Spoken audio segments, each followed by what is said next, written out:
Bonjour, alors aujourd'hui je vous présente un livre qui n'est pas commun à ce que j'ai l'habitude de vous présenter, mais pour la nouvelle année j'ai décidé d'ouvrir un petit peu, en fait c'est vraiment aussi un coup de cœur fantastique que j'ai eu.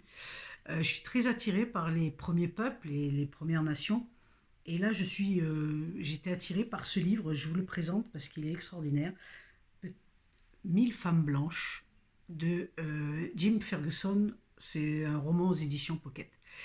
Fantastique livre, j'ai adoré, je l'ai dévoré. Cette histoire surprenante, c'est en fait l'histoire, ça se passe en 1874 aux États-Unis. Et en fait, c'est un grand, alors je vais vous le lire, hein, c'est un grand chef indien qui s'appelle Little Wolf, qui va voir le général Grant et qui lui propose de troquer, d'échanger 1000 femmes blanches contre des chevaux et des bisons, de façon à faciliter l'intégration du peuple indien. Euh, c'est ça. Alors qu'on leur avait donné des terres qu'ils devaient garder à vie, hein, on leur avait déjà donné une partie des terres. Et cette aventure, alors 1000 femmes blanches, forcément à cette époque-là, vous pouvez imaginer, en 1874, on est quand même dans une société très stricte, avec des conventions, des normes comme on ne peut pas imaginer. Et donc, il y a quand même des femmes de certaines catégories qui partent.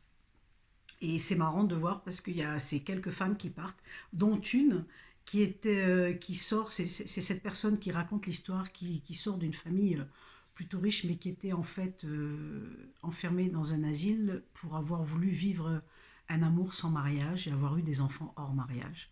1874, c'était quand même un scoop.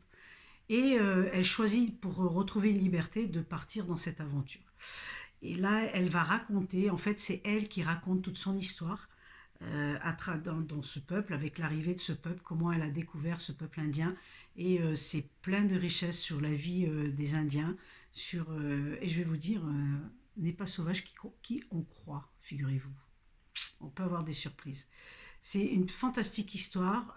Alors oui, oui, il y a quelques pages, mais je vous promets que c'est raconté de jour en jour avec des carnets. Et là, on découvre la vie des Indiens, on découvre comment ça se passe, on découvre toutes les manigances et les choses. Et puis évidemment, ça finit. Ben, je vous dis pas comment ça finit, hein.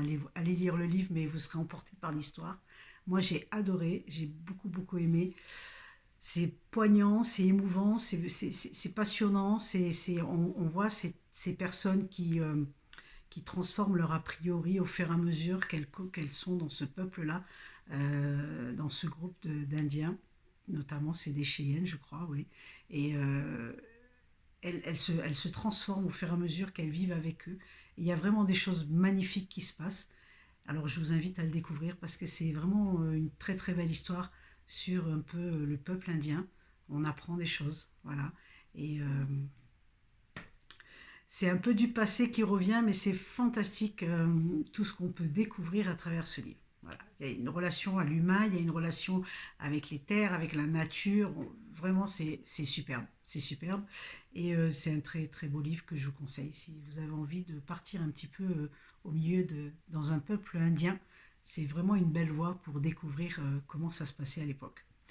Alors je vous souhaite, si vous avez l'élan du cœur, ben, n'hésitez pas, hein, parce que moi j'ai vraiment adoré. Et je vous le partage. Et ben, dites-moi, laissez des commentaires, dites-moi si vous avez aimé, partagez la chaîne, n'hésitez pas, abonnez-vous. Et je vous dis à tout bientôt avec un nouveau livre.